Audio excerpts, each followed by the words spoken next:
Hello বন্ধুরা, আজকে আপনাদেরকে দেখাবো সেগুন কাঠের দরজা। তবে বন্ধুরা, আমার চ্যানেলে যারা নতুন তারা আমার চ্যানেলটিকে সাবস্ক্রাইব করুন, আর ফেসবুক থেকে যা ইনস্টাগ্রাম থেকে যারা দেখছেন তারা আমার চ্যানেলটিকে ফলো করুন। যেটা সামনেখানে যে দরজাটা দেখতে পাচ্ছেন সেটা হচ্ছে কিচেন রুমের দরজা। এখানে ইচিং কাঁচের এখন কাজ বাকি আছে। তবে দরজাগুলো দেখতে পাচ্ছেন রং কমপ্লিট হয়ে গেছে। কিচেন রুমের কেবল কাজ, যে কাঁচের কাজটি বাকি আছে। আজকে মেঘা দিনের কারণে দেখতে পাচ্ছেন ছবিগুলো খুব একটা ভালো আসছে না, লাইট কম আছে। আর ঠাকুর ঘরের সবথেকে যেটা আপনাদেরকে দেখাবো বলে এসছি সেটা ঠাকুর ঘরের দরজা।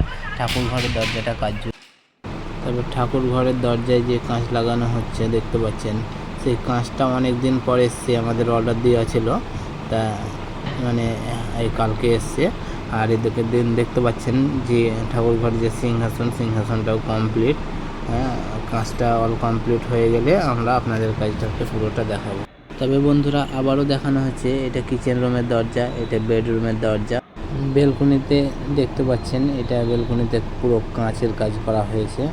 আর আবার ঠাকুর ঘর, আর দেখতেই পাচ্ছেন ঠাকুর ঘরের গেটটার মানে কাঁচটা লাগা কমপ্লিট হয়ে গেছে।